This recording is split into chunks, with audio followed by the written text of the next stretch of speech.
Muy buenas noches para todos. Mil gracias por la asistencia.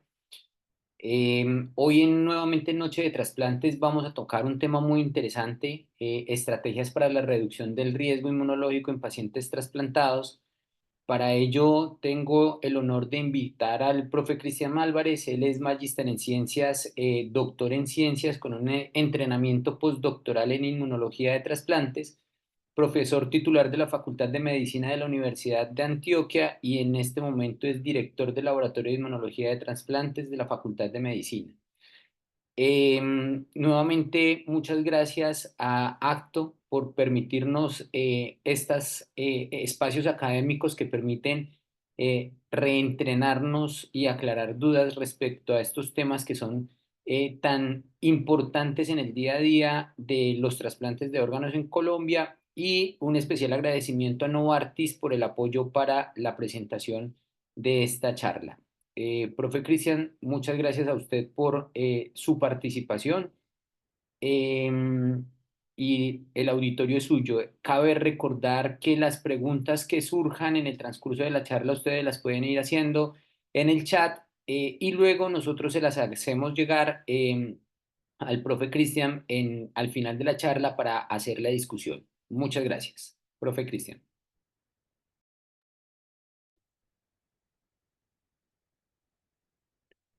Bueno, muy buenas noches. Quiero agradecer a Andrés por la presentación que hace, por la introducción que me hace. Agradecer a Acto por este espacio que nos facilita y que nos brinda esas oportunidades de actualizarnos y de compartir el conocimiento desde diferentes áreas y a Novartis por permitir pues como que se realicen estos espacios más fácilmente. Voy a compartir entonces mi pantalla. Por favor, me confirman si se ve.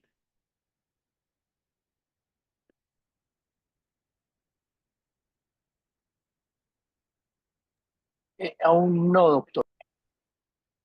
Ahora sí. Ahí ya ven mi pantalla. Muy bien, profe, y se escucha perfecto. Muchas gracias. Perfecto. Muy bien. ¿Ustedes ahí ven mi cursor? Por favor, me dicen. Sí, señor, se ve bien. Sin embargo, eso, creo que no está en la... Ahora sí. Perfecto, muy bien. Entonces, en esta noche, donde, como bien lo dijo Andrés, el motivo que nos reúne aquí es este conversatorio acerca de las estrategias para la disminución del riesgo inmunológico en el paciente trasplantado, pues yo les voy a hablar un poquito acerca de los aspectos inmunológicos de la inmunosupresión en el trasplante renal. La idea es entonces que entendamos de manera comprensiva esos mecanismos inmunológicos y cómo las estrategias de inmunosupresión pues nos ayudan a de alguna manera modular el sistema inmunológico en aras de tener una buena función del órgano trasplantado. Eh, Cuando yo quiero hacer una charla acerca de la respuesta inmune en trasplantes, me gusta mucho este esquema, es un esquema que vengo utilizando hace muchos años, porque este esquema nos permite ver nos permite una mirada global acerca de lo que puede ser el desenlace de un trasplante, que técnicamente lo llamamos un aloinjerto. Entonces, cuando se realiza un trasplante, un aloinjerto, pues podemos tener dos opciones. De manera sencilla, podemos tener la opción de que ese trasplante sea rechazado, o sea, despierte una respuesta inmunológica que lleve al rechazo, que por lo general en su etapa temprana sería un rechazo agudo. Ese rechazo agudo puede ser de una magnitud lo bastante fuerte como para llevar a una pérdida de ese órgano trasplantado. Como todos sabemos, pues el rechazo agudo es la puerta de entrada a un proceso que puede desencadenar en una respuesta crónica y se lleve al rechazo crónico, o simplemente que ese rechazo pues se pueda revertir sin ninguna consecuencia grave, y que se tenga una buena supervivencia del órgano trasplantado.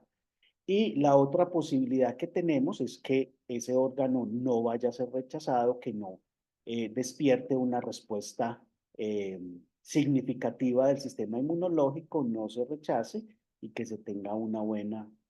supervivencia de ese órgano trasplantado. Sin embargo, aquí es muy importante y es como la parte más representativa de este esquema, y es que independiente de este desenlace que se pueda generar del trasplante, pues el paciente trasplantado va a estar sometido a unos regímenes de inmunosupresión o de inmunomodulación, como de pronto nos gusta llamarlo en los últimos años, pues que son los que de alguna manera van a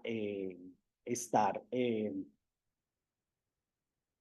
regulando la respuesta inmunológica en aras de evitar un proceso de rechazo. ¿Y por qué es que los pacientes trasplantados pues los debemos de inmunosuprimir? Es porque cuando se realiza el trasplante pues vamos a tener muchos estímulos para el sistema inmunológico, y el sistema inmunológico pues va a reaccionar de una manera bastante fuerte. Si nosotros lo vemos desde una perspectiva muy natural, esa es la función del sistema inmunológico, y es desarrollar una respuesta frente a algo extraño, y qué más extraño que un órgano trasplantado. Entonces, aquí en este esquema podemos ver que cuando se hace un trasplante, el órgano, independiente del trasplante como tal, pues va a estar sometido a muchos estímulos que van a condicionar esa respuesta inmunológica, y que de alguna manera pues van a llevar a que se pueda generar un desenlace determinado. Y lo primero que debemos de tener en cuenta es el daño o el estímulo que se genera por el proceso de isquemia-reperfusión. Ese daño por isquemia-reperfusión pues va a activar muchos mecanismos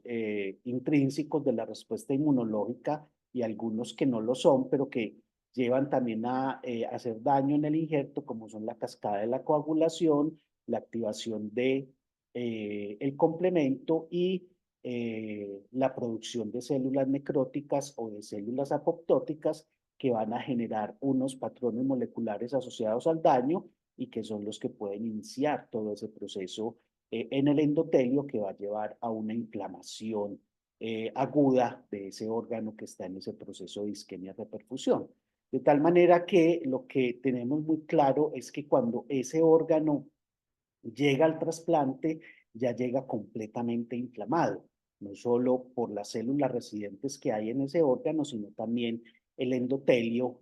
pues va a estar completamente activo, y ya sabemos lo que puede representar un endotelio activo. Eso en algunos casos puede llegar a una disfunción del órgano, que puede reflejarse en una pérdida o en una función retardada del injerto. Y una vez se realiza el trasplante como tal, pues ya va a haber unos procesos inmunológicos ya de orden específico, que van a tener un blanco muy representativo, ya muy específico, valga la redundancia, que son las moléculas del complejo mayor de histocompatibilidad, y que van a generar el proceso que reconocemos como aloreactividad. Y esa aloreactividad entonces va a estar relacionada directamente con el rechazo de ese órgano trasplantado. Entonces, ese proceso de aloreactividad, pues básicamente es el fenómeno del alorreconocimiento, que se genera por cuenta de el trasplante como tal. Y ese alorreconocimiento, pues como, como les mencioné, pues es la primera fase que se da para que se pueda generar un rechazo del órgano trasplantado. El alorreconocimiento entonces es el primer paso que se genera en la respuesta inmune específica contra el injerto, pero que puede ser favorecido por todos estos cambios que se dan en el órgano por cuenta del proceso de isquemia-reperfusión. Pero muy importante es el hecho de que el resultado de ese alorreconocimiento es la actividad de la célula T, ya sea de manera inespecífica en una etapa transitoria, o que van a generar una respuesta específica y que van a desencadenar una memoria inmunológica. Entonces, la célula T juega un papel supremamente importante en el desenlace del órgano trasplantado porque la célula T es la que inicia esos procesos de mecanismos efectores específicos y esa célula T pues, va a ser activada por cuenta del proceso del alorreconocimiento. Eh, con respecto al alorreconocimiento, entonces tenemos que hay tres formas en que se puede dar ese alorreconocimiento. Ese alorreconocimiento puede ser directo, puede ser indirecto o puede ser un alorreconocimiento semi-indirecto. En el alorreconocimiento directo, entonces tenemos una condición que se da básicamente en el trasplante de órganos y es el encuentro, por decirlo de alguna manera, de dos sistemas inmunológicos diferentes. En este alorreconocimiento directo, entonces tenemos como las células presentadoras de antígeno del donante, que pueden ser células residentes en el órgano en el momento en que este fue extraído, o incluso las mismas células del endotelio, pues expresan en su membrana moléculas del complejo mayor de histocompatibilidad del donante y presentan sus péptidos a los linfocitos T del receptor. Esto hace que, como les mencioné anteriormente, pues sea un encuentro de dos sistemas inmunológicos y eso es un estímulo supremamente grande para el sistema inmunológico, porque el sistema inmunológico pierde esa capacidad de restricción que es el reconocimiento de los péptidos en el contexto de las moléculas del complejo mayor de histocompatibilidad propio. Y aquí tenemos una molécula del complejo mayor de histocompatibilidad extraña. Este fenómeno del alorreconocimiento directo, entonces, es una respuesta que se genera de forma masiva, que va a ser de alguna manera la responsable de los primeros eventos que se presentan en ese órgano, de los primeros eventos inmunológicos que se presentan en ese órgano trasplantado, y es una respuesta transitoria, pero supremamente peligrosa.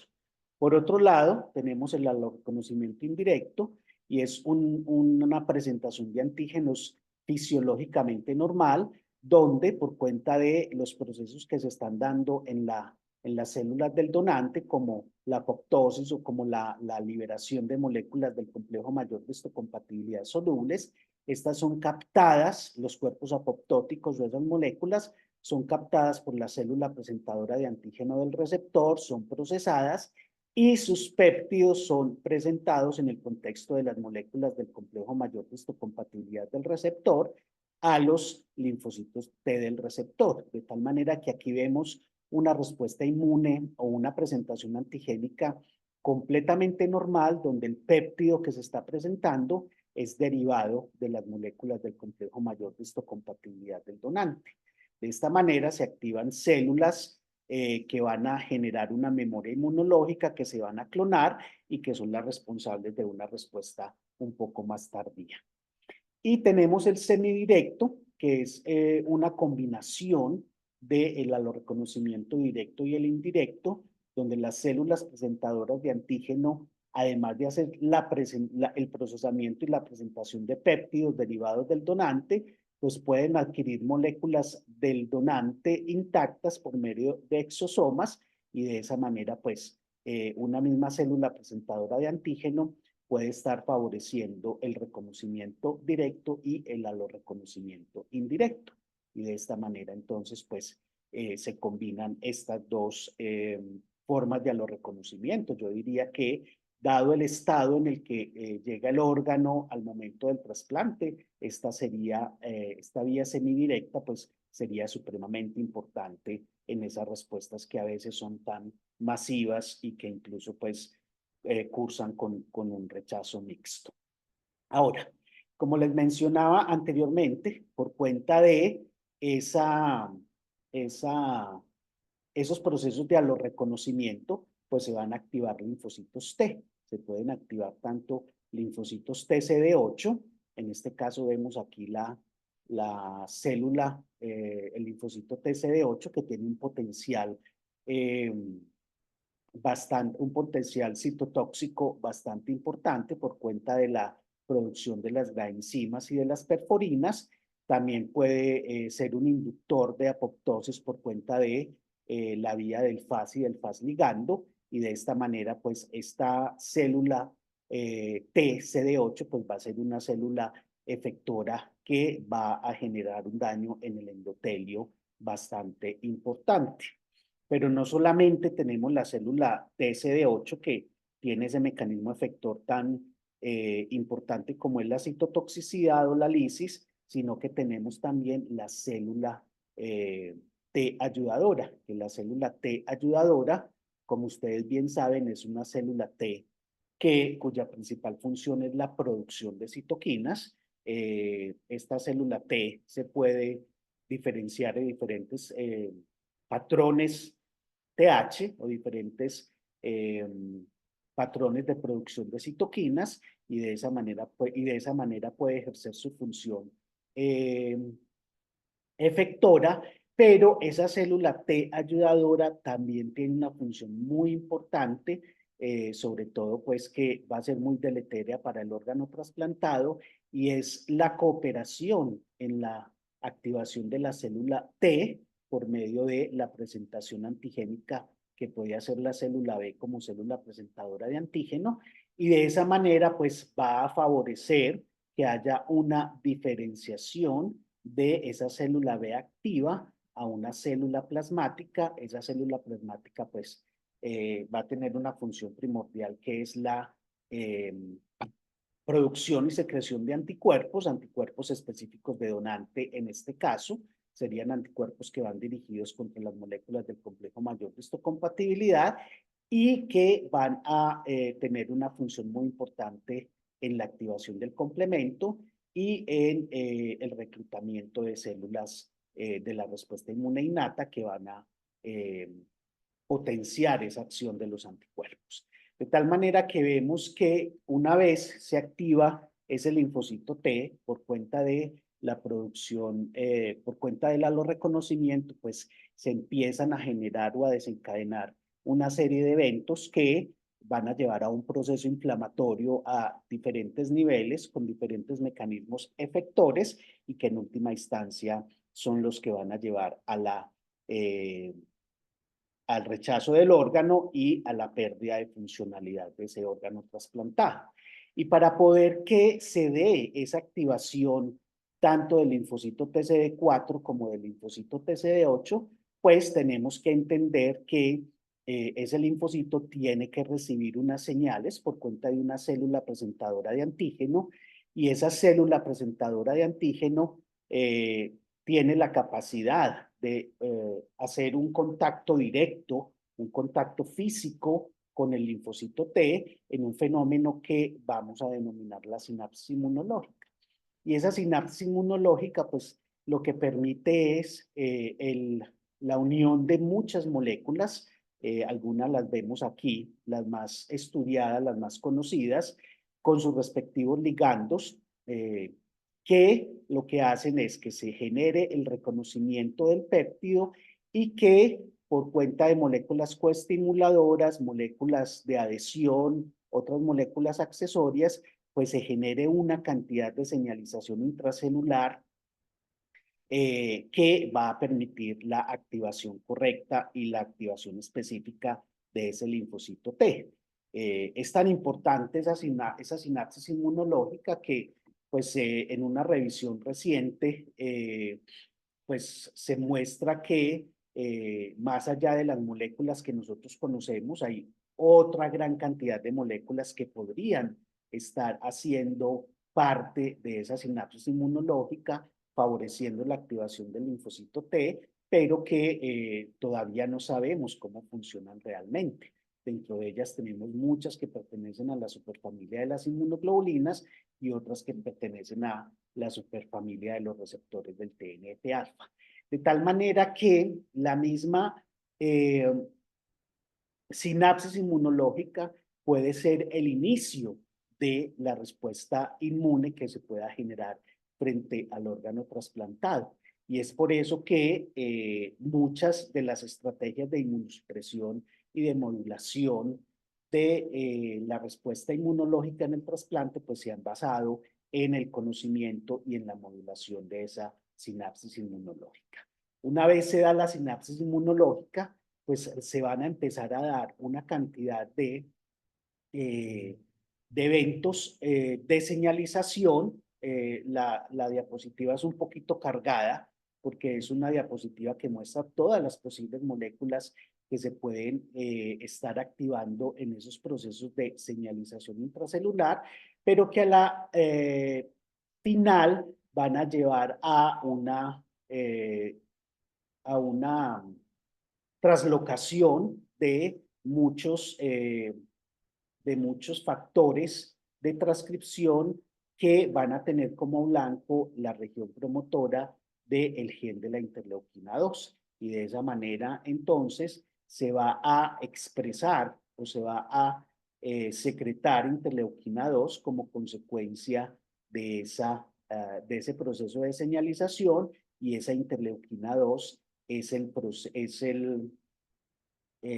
principal producto inicial de activación del linfocito T y es el que permite que esa respuesta empiece a perpetuarse. Aquí vemos un esquema un poquito más reducido y de pronto más fácil de ver de qué es lo que está pasando cuando el TCR reconoce al péptido presentado en las moléculas del complejo mayor de histocompatibilidad. Se empiezan a activar unas moléculas que son muy específicas de la línea linfoide, que son proteínas tirosinas quinasas, que van a servir de intermediarias para luego activar unos mecanismos de señalización por segundos mensajeros, como es la vía de la fosfolipasa C gamma 1, que va a llevar a la producción del calcio intracelular y que esto va a permitir la activación del factor de transcripción NFAT. Estas proteínas dependientes del calcio, pues son proteínas que son supremamente importantes para los procesos de inhibición por cuenta de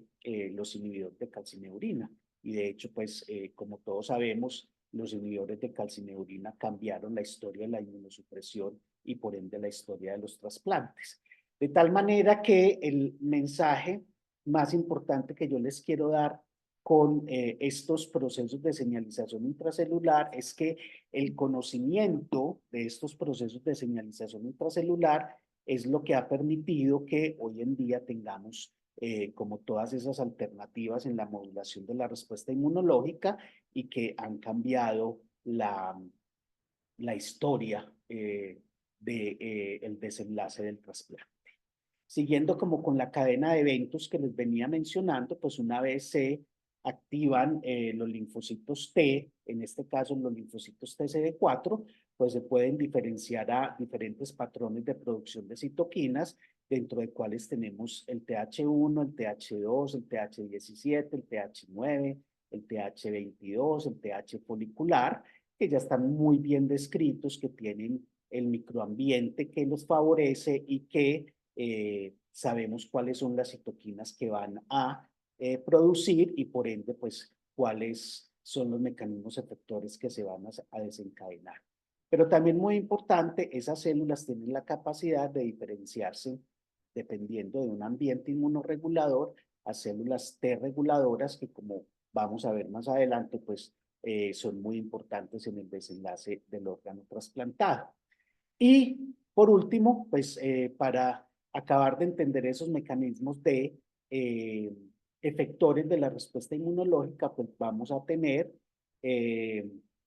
linfocito TCD4, el linfocito, perdón, CD8, que tiene un mecanismo efector, como les había mencionado, que es la citotoxicidad, ya sea por citolicinas o por el Fas ligando, pero que una vez se activan, estas células pueden quedar como células de memoria y esas células de memoria pues van a tener un estímulo constante que es el tejido trasplantado y por ende son células que van a estar ahí generando un proceso crónico. Y no podemos desligar de ese proceso de activación de ese proceso de activación del linfocito T, la capacidad que tiene este linfocito T de favorecer la activación del linfocito B, de favorecer su clonalidad o su expansión clonal y generar células productoras de anticuerpos. En una primera fase, pues son células de vida media corta que pueden ser de alguna manera moduladas o removidas por cuenta de la inmunomodulación, pero que cuando estas células están en un proceso de reestimulación, pues se van a generar células plasmáticas de larga vida, que estas sí son más difíciles de manejar y que le dan un muy mal pronóstico al órgano trasplantado. Dado esto, entonces el papel de la célula T es preponderante y obviamente pues todas las estrategias de inmunosupresión y de inmunomodulación, o la mayoría más bien de las estrategias de inmunosupresión e inmunomodulación, pues se han basado en esos procesos de activación y de señalización intracelular del linfocito T. Aquí tenemos una gráfica, es una gráfica que ya tiene unos años, bastantes años de haber sido publicada, pero que fue una de las primeras publicaciones que abordó como estos fenómenos intracelulares y su potencial para la modulación del sistema inmunológico. Es una revisión del profesor Phil Halloran de la Universidad de Alberta en Canadá, perdón, donde pues se muestran los diferentes blancos terapéuticos que se tienen por cuenta de esos procesos de activación del linfocito T. Y como yo les había mencionado anteriormente, estos procesos no solamente se basan en la señalización intracelular, sino también en los procesos de sinapsis inmunológica, y por eso era importante entender eh, cómo funcionan eso, cómo inicia ese proceso de activación de ese linfocito T. Entonces, como vemos aquí, cada uno de estos recuadros blancos en su momento pues era como los blancos más importantes en los cuales se estaba realizando los procesos que llevaban a la inmunosupresión y a la modulación de la respuesta inmunológica. Hoy en día pues continúan estos mismos eh, agentes que modifican estos procesos de señalización intracelular y de sinapsis inmunológica, pero se ha avanzado algo más en la inmunomodulación y la inmunosupresión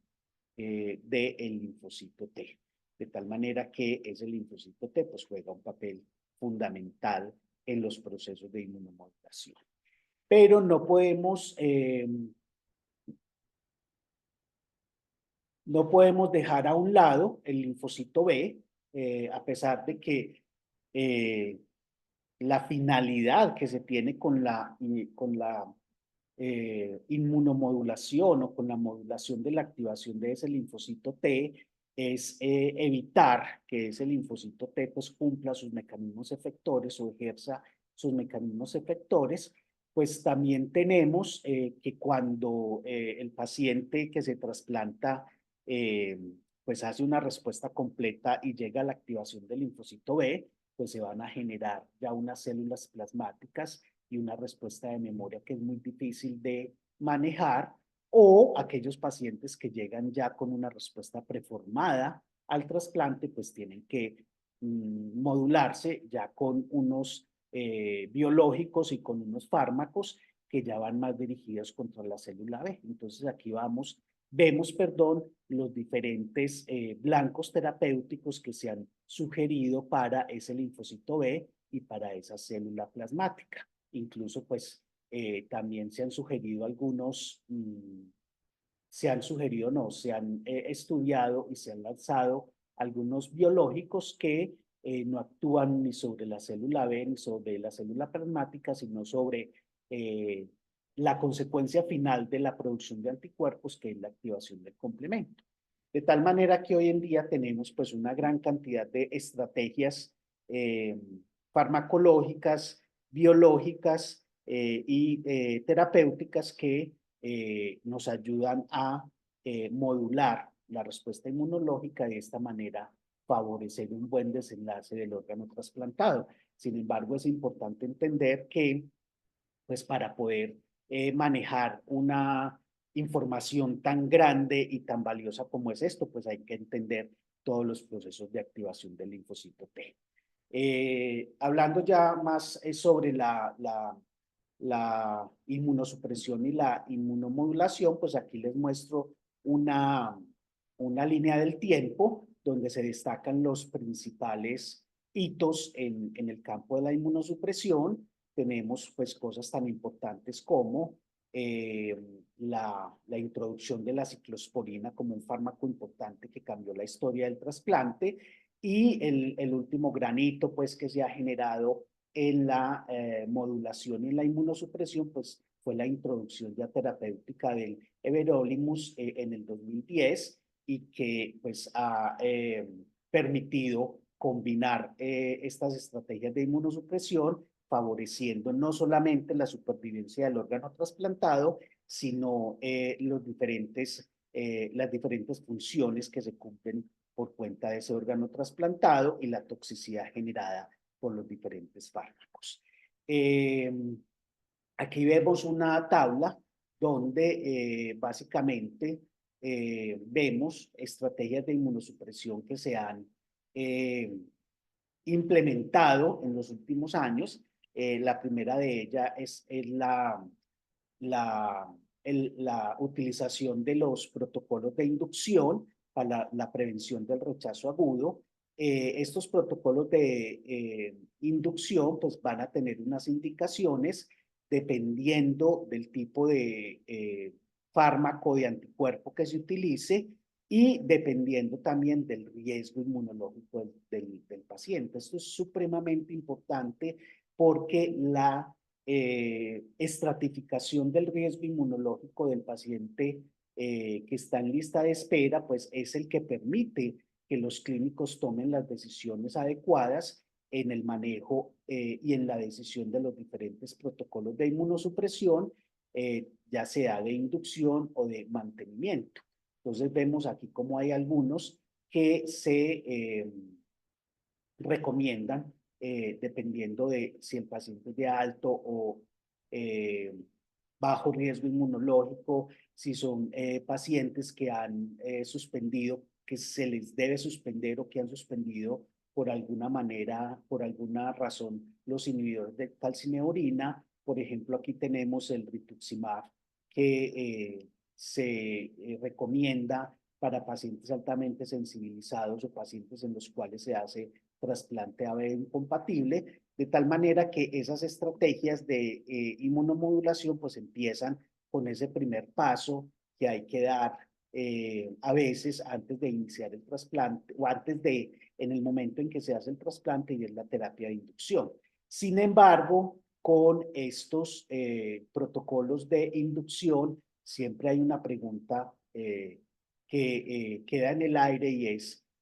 si los pacientes con un riesgo inmunológico bajo, pacientes con buena compatibilidad, pacientes sin anticuerpos, pacientes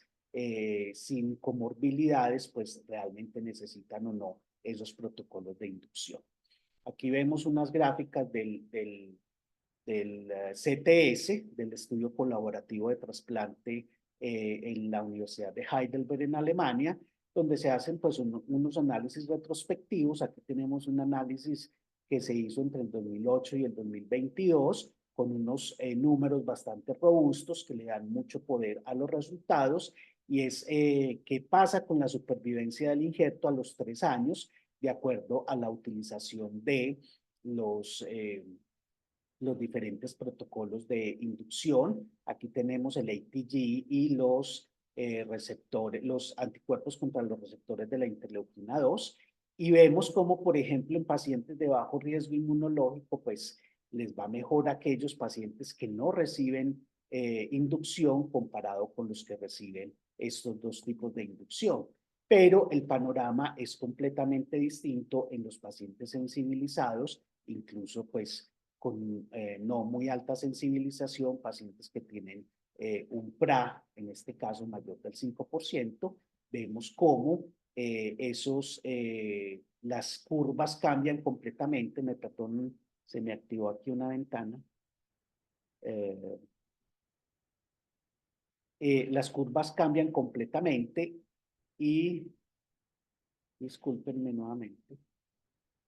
y vemos cómo pues tienen mejor supervivencia aquellos que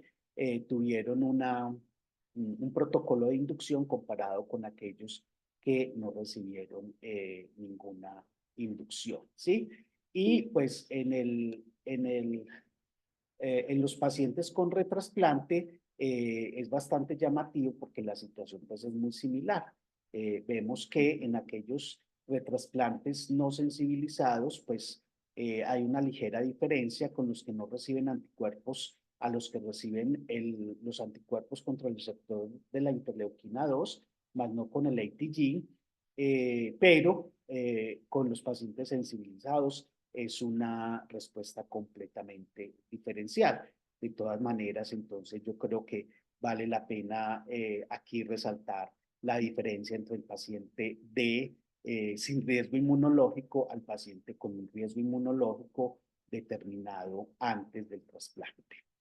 En cuanto a la inmunosupresión del mantenimiento, pues se manejan, digamos que unas líneas grandes donde vamos a tener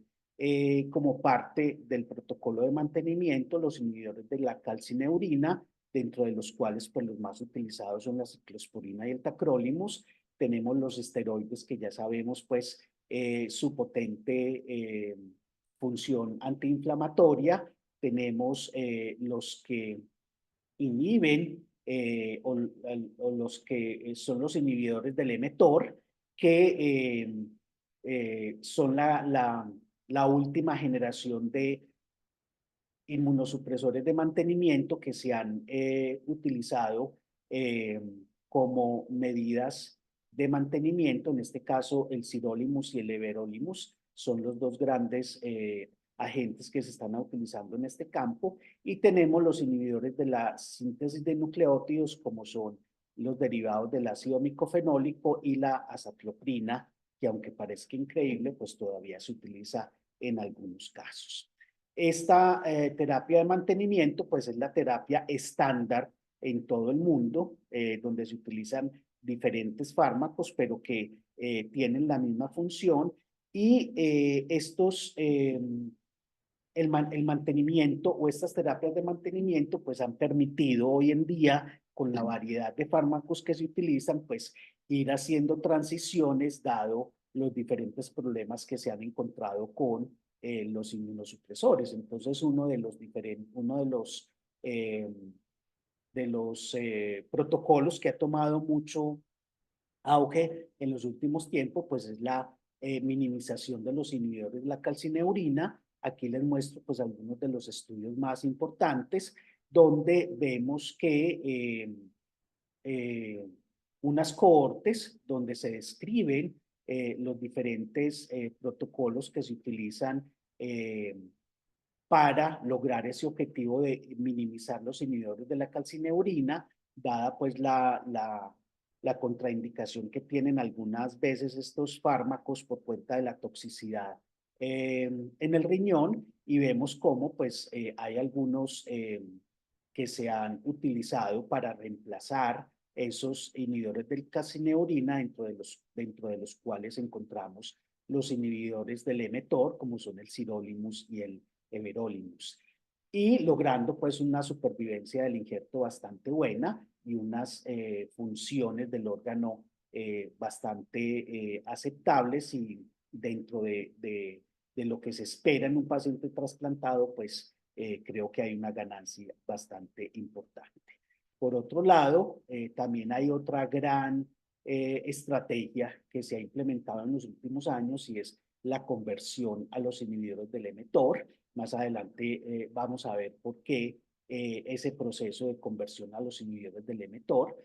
Aquí también en esta tabla pues se describen las diferentes cohortes cómo ha sido el mantenimiento, la terapia de mantenimiento en estos pacientes que se hace la conversión y cómo es el porcentaje de rechazo, la supervivencia y la tasa de filtración glomerular. De tal manera que esos dos protocolos, lo que es la minimización de la calcineurina, de los inhibidores de calcineurina y la conversión a los inhibidores del mTOR, yo creo que han sido como las dos estrategias que se han implementado en la mayoría de centros de trasplantes del mundo por cuenta de los beneficios que se han encontrado en la utilización de esos protocolos.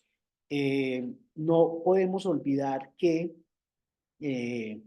todo esto está dirigido a disminuir o a evitar una falla crónica o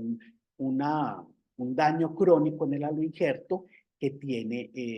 como consecuencia pues muchísimas cosas, no solamente la pérdida de funcionalidad del órgano trasplantado, sino que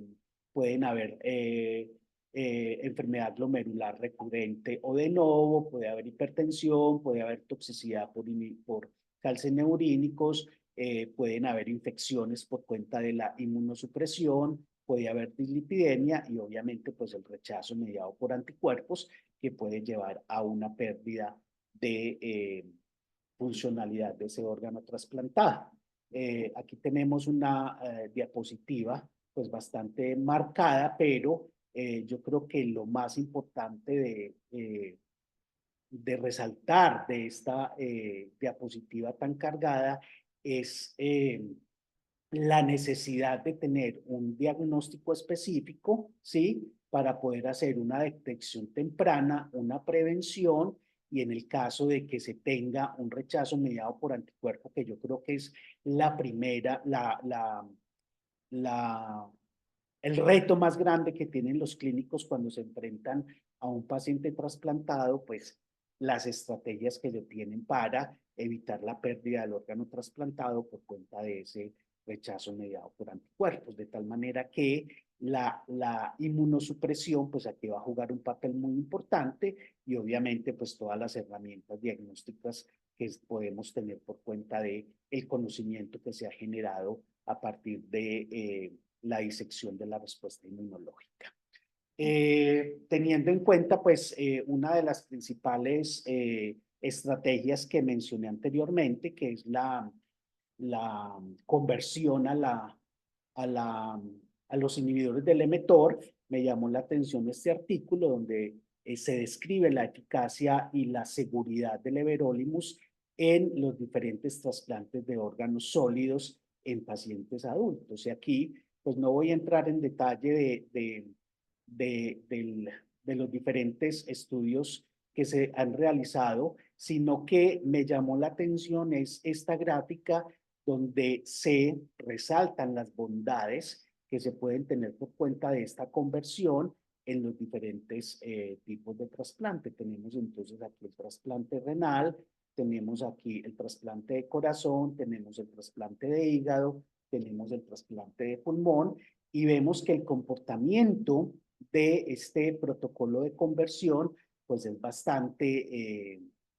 estándar en los diferentes tipos de trasplante, donde vemos que de acuerdo a este diagrama, pues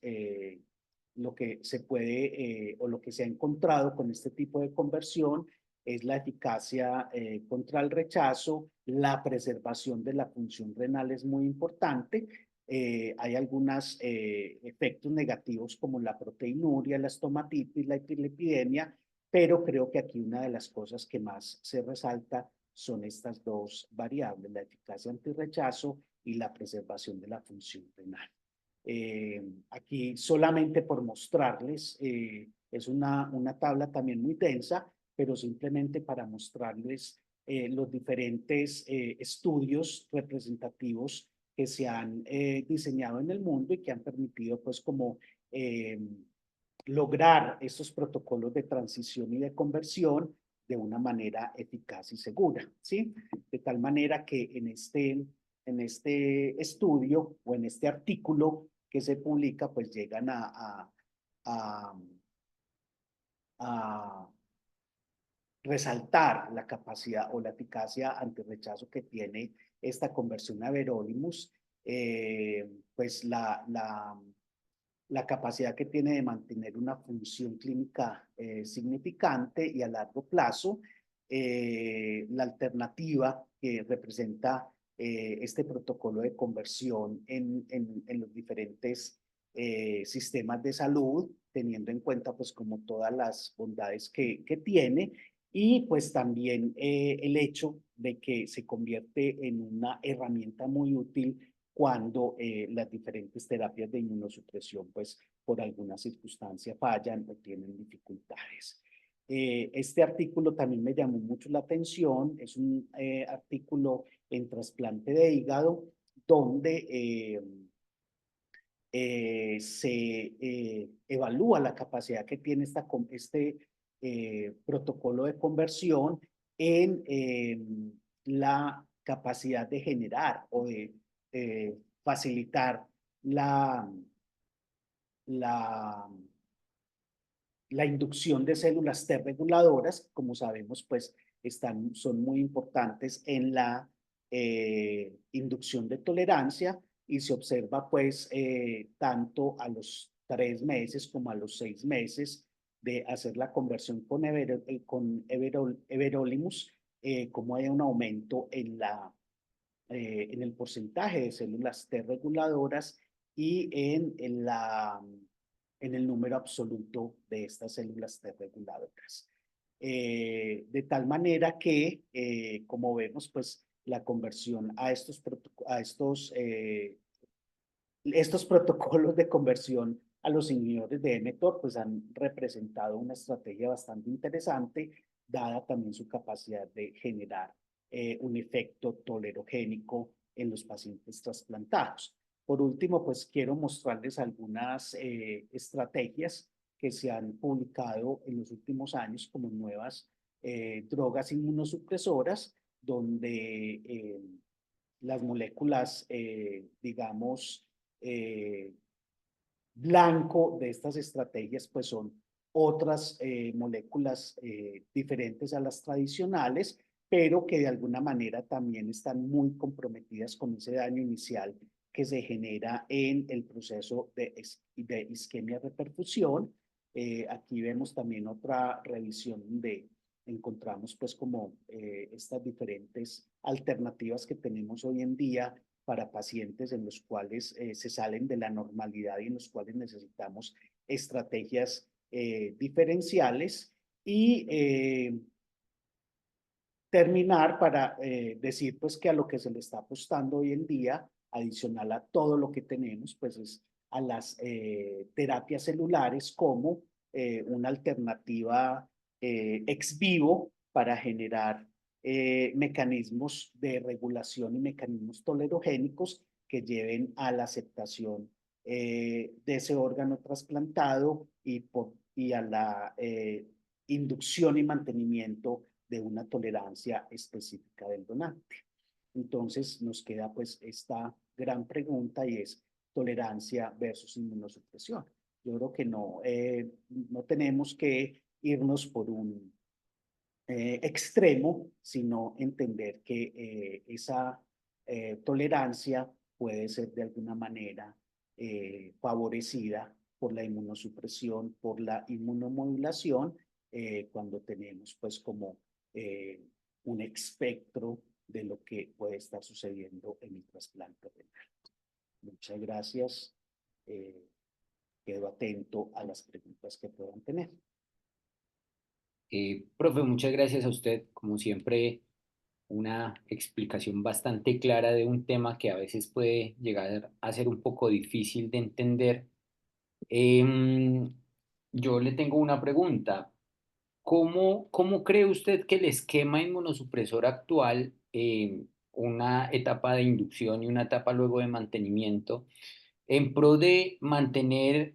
un sistema inmunológico manejable, digámoslo de alguna manera, también nos está permitiendo o nos está ocasionando daños en el sistema inmunológico regulador y tolerogénico? Porque usted nos mostraba en las imágenes que no solamente existe una activación de células citotóxica, sino que también existe una activación de células reguladoras que pudieran ayudarnos en la tolerogénesis. ¿Cómo cree usted que el sistema inmunosupresor que utilizamos actualmente pudiera alterarnos esa parte beneficiosa del sistema inmunológico? Pues a ver, Andrés, esa pregunta es muy interesante y es una pregunta que nos hacemos constantemente, ¿sí? Porque todo hay que decirlo, si bien la historia del trasplante cambió con la introducción de los inhibidores de la calcineurina, también años más tarde nos dimos cuenta que esos mismos inhibidores de la calcineurina pues eran unos potentes antitolerogénicos y es por la capacidad tan grande y específica que tienen de, de inhibir la activación del linfocito T y la producción de interleuquina 2 que es necesaria para la replicación y para la propagación de las células T reguladoras. Entonces, en primera instancia, yo creo que para poder que se genere tolerancia, esto no es fácil, realmente eh, la teoría es muy fácil, la práctica es otra cosa. Para poder que se genere tolerancia se tiene que conocer el estímulo. Entonces, el sistema inmunológico se tiene que activar para poder generar esos mecanismos de tolerancia. Entonces, si lo inhibimos de una manera drástica desde el principio, vamos a estar inhibiendo la posibilidad de que se desarrolle un proceso de tolerancia. De ahí la reflexión que yo planteaba con los protocolos de inducción, si esos protocolos de inducción realmente son necesarios en todos los pacientes o si esos protocolos de inducción se hacen de acuerdo al riesgo inmunológico que tiene el paciente. Entonces, yo creo que parte de la respuesta es esa. Hay que hacer una muy buena caracterización del riesgo inmunológico del paciente, porque esa es la primera herramienta que ustedes como clínicos tienen para poder decidir un protocolo de inmunosupresión. Y yo creo que hay que apostarle a una terapia de mantenimiento en las dosis más bajas posibles, no en una suspensión abrupta ni en una minimización eh, obligatoria, pero yo sí creo que ya que tenemos la posibilidad de mirar la dosis las concentraciones terapéuticas y que tenemos una gran cantidad de estrategias para hacer el seguimiento del paciente trasplantado, yo creo que la segunda parte de la respuesta es tener unos protocolos de mantenimiento lo más bajos posibles y que favorezcan la, la, la inducción de tolerancia, como el artículo que les mostré, por ejemplo, del trasplante hepático. Perfecto. Y dándole un poquito de continuidad a lo que usted nos acaba de decir, voy a hacerle una pregunta que viene del auditorio. ¿Cuál sería el algoritmo de estudio pretrasplante adecuado o que usted recomendaría para prevenir un rechazo agudo? O para tal vez,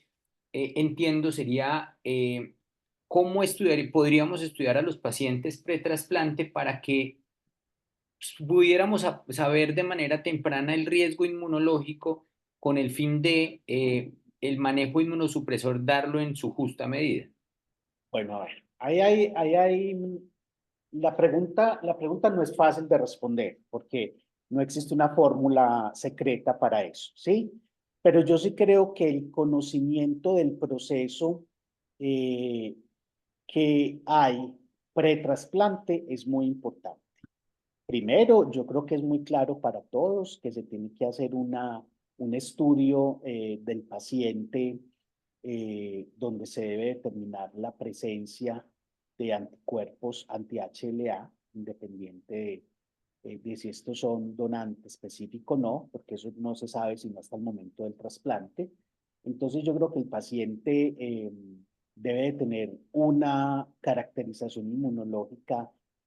reciente, eso es muy importante porque es que no podemos pretender que el sistema inmunológico esté siempre en una fase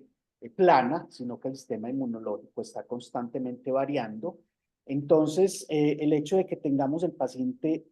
bien caracterizado inmunológicamente, pues eso va a permitir que al momento de trasplantar el paciente, pues sepamos realmente qué grado de riesgo inmunológico tiene ese paciente, si es grado bajo, grado medio, grado alto, paciente hipersensibilizado. Eso por un lado. Por otro lado, el manejo del tiempo de isquemia es fundamental, ¿sí? La isquemia en frío pretrasplante es una información valiosísima porque esa isquemia en frío nos puede dar idea de cuán activado puede estar ese órgano trasplantado, ese órgano que se va a trasplantar. Y como les mencioné pues en las primeras diapositivas, el daño que se puede generar, el estímulo más bien que se puede generar por el proceso de isquemia de reperfusión es supremamente inflamatorio. Entonces, esa información previa del tiempo de isquemia es muy importante y en la medida de lo posible, si podemos retrasar ese tiempo de isquemia o minimizar ese tiempo de isquemia, es supremamente importante. Y en tercer lugar, si bien nunca ha sido una contraindicación para el trasplante, tener una buena caracterización de las incompatibilidades en las moléculas del complejo mayor histocompatibilidad es fundamental porque, como pudieron ver ustedes en las diapositivas que les mostré, el alorreconocimiento depende única y exclusivamente de las moléculas del complejo mayor histocompatibilidad. Entonces, estas tres variables son muy, muy importantes para que ustedes tomen una decisión acertada de cuál debe de ser el protocolo de inmunosupresión. Pero no solamente el protocolo de inmunosupresión al que se va a someter el paciente en la etapa inicial, sino cómo seguir con el mantenimiento. Perfecto. Tengo dos preguntas, profe, que no quiero dejar pasar del auditorio. Una es del profesor Richard Vaquero.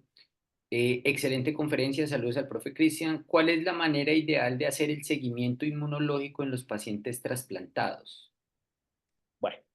ahí volvemos a lo mismo, categorización del riesgo inmunológico, dependiendo de la categorización del riesgo inmunológico. Sin embargo, todo paciente que se trasplanta, lo que se recomienda es hacerle una determinación de anticuerpos donantes específicos a los 3, a los 6 y a los 12 meses, ¿sí? Eso como protocolo, independiente del riesgo inmunológico. En caso tal de que haya una sospecha clínica de rechazo, también se debe hacer la determinación de anticuerpos donantes específicos y hacer una correlación con los resultados histopatológicos. Y cuando haya algún evento sensibilizador, no solamente después del trasplante, no solamente son los tradicionales, que son el embarazo, las transfusiones, sino que también aquí ya debemos de tener en cuenta un cambio abrupto en la inmunosupresión, un protocolo de conversión amerita una determinación de anticuerpos donantes específicos para mirar la sensibilización a la que pudo estar sometido el paciente. Y últimamente ha tomado mucha fuerza los eventos inflamatorios sistémicos por cuenta de procesos infecciosos. Esto lo discutimos mucho, tú te debes acordar, fue una discusión bastante importante en el curso de trasplante que realizamos hace algunos días de inmunología de trasplantes, de cómo esos procesos inflamatorios, pues en algunos pacientes representan, yo no diría que un factor de sensibilización a largo plazo, pero sí una inflamación inespecífica que puede llevar a una pérdida del órgano trasplantado. Perfecto. Entonces, todos esos eventos que acabo de mencionar ameritan un seguimiento post-trasplante. En ausencia de estos eventos y en ausencia de una sospecha clínica de rechazo, pues se hace a los 3, a los 6, a los 12 y de ahí cada 6 meses la determinación de estos anticuerpos donantes específicos. Yo pues no tengo como los argumentos ni las herramientas para sugerirlo, pero según la literatura, pues la biopsia la biopsia por protocolo, pues también puede ser una herramienta válida Sin embargo, pues tiene sus defensores y tiene sus detractores. Profe, la última pregunta, ya para terminar, que me parece también muy interesante. Un asistente nos pregunta, ¿los grupos menores pueden contribuir a un rechazo agudo? Supongo que son los antígenos no HLA. Los antígenos no HLA o lo que se han llamado los complejos menores de histocompatibilidad. Claro que sí. Y paradójicamente estos antígenos menores generan unas respuestas muy rápidas. Y es porque cuando el sistema inmunológico, por decirlo de alguna manera, no tiene esa distracción que representa la incompatibilidad grande en el HLA, la respuesta se concentra en esos antígenos menores y se generan unos rechazos muy rápidos y muy agudos, valga la redundancia. Por eso, en los pacientes que son altamente compatibles, hay que prestarle mucha atención a un proceso inflamatorio, a un proceso agudo, por cuenta de esa posibilidad de que los anticuerpos no HLA puedan estar causando un problema, o incluso no solamente los anticuerpos, sino las incompatibilidades no HLA. En el caso de los pacientes con donante vivo, pues tenemos la posibilidad de hacer una determinación de estos anticuerpos en la fase pretrasplante, pero con los pacientes con donante fallecido, sí hay que estar muy atentos de esta posibilidad.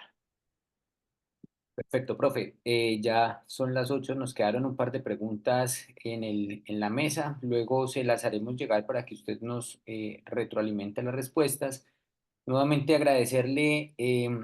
la charla, la facilidad con que usted explica este tema. Muchas gracias a Acto por permitir estos espacios académicos que nos sirven bastante a los que estamos frente a frente en los trasplantes y nuevamente agradecerle a Novartis el apoyo para esta charla. Eh, Muchísimas gracias y hasta luego. Profe, muchas gracias. Gracias a usted, Andrés, gracias a todos los que permitieron la charla y a todos los asistentes. Feliz noche. Muchas gracias.